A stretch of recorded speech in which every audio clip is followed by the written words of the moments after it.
Chapter 4. Once there was a princess who was very beautiful. She shone as bright as the stars on a moonless night. But what difference did it make that she was beautiful? None. No difference. Why did it make no difference? Asked Abilene. Because, said Pellegrina, she was a princess who loved no one and cared nothing for her love, even though there were many who loved her. At this point in her story, Pellegrina stopped and looked right at Edward. She stared deep into his painted-on eyes, and again Edward felt a shiver go through him. And so, said Pellegrina, still staring at Edward. What happened to the princess? Said Abilene.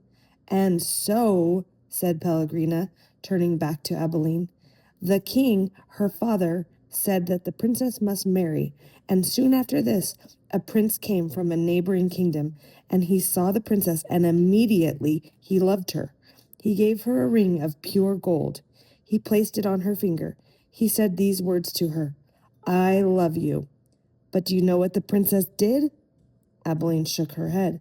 She swallowed the ring. She took it from her finger and swallowed it.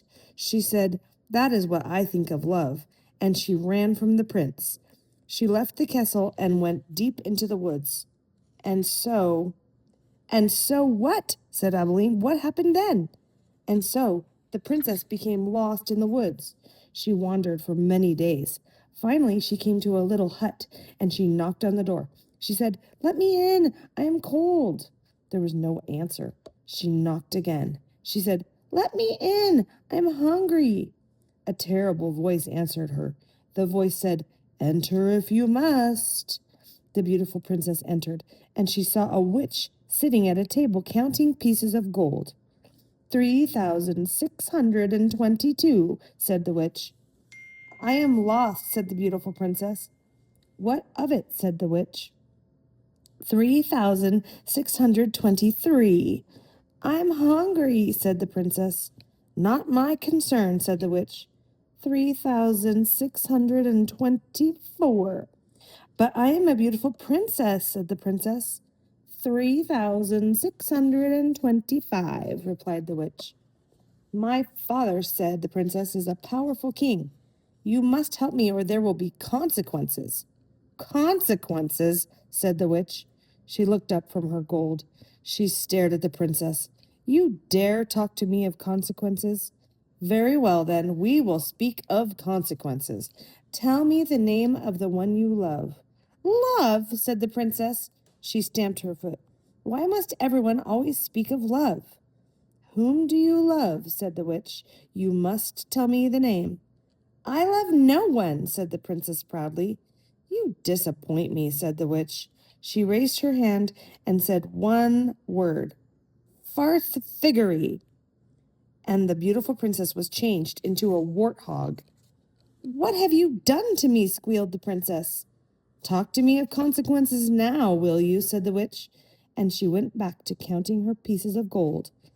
3,626, said the witch, as the warthog princess ran from the hut and out again into the forest. The king's men were in the forest too, and what were they looking for? A beautiful princess. And so, when they came upon an ugly warthog, they shot it immediately. Pow! No, said Abilene. Yes, said Pellegrina.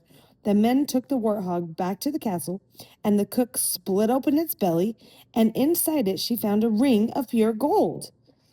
There were many hungry people in the castle that night, and all of them were waiting to be fed. So the cook put the ring on her finger and finished butchering the warthog, and the ring that the beautiful princess had swallowed shone on the cook's hand as she did her work. The end. The end? Said Abigail indignantly. Yes, said Pellegrina, the end. But it can't be. Why can't it be? Because it came too quickly. Because no one is living happily ever after, that's why. Ah, and so, Pellegrina nodded. She was quiet for a minute. But answer me this. How can a story end happily if there's no love? But, well, it is late, and you must go to sleep. Pellegrina took Edward from Abilene. She put him in his bed and pulled the sheet up to his whiskers. She leaned close to him. She whispered, You disappoint me. After the old lady left, Edward lay in the small bed and stared up at the ceiling. The story, he thought, had been pointless. But then, most stories were. He thought of the princess and how she had become a warthog. How gruesome, how grotesque, what a terrible fate. Edward, said Abilene, I love you. I don't care how old I get. I will always love you. Yes, yes, thought Edward. He continued to stare up at the ceiling. He was agitated for some reason that he could not name. He wished that Pellegrina had put him on his side so he might look at the stars. And then he remembered Pellegrina's description of the beautiful princess. She shone as bright as the stars on a moonless night. For some reason, Edward found comfort in these words, and he repeated them to himself. As bright as the stars on a moonless night. As bright as the stars on a moonless night. Over and over, until at last the first light of dawn appeared.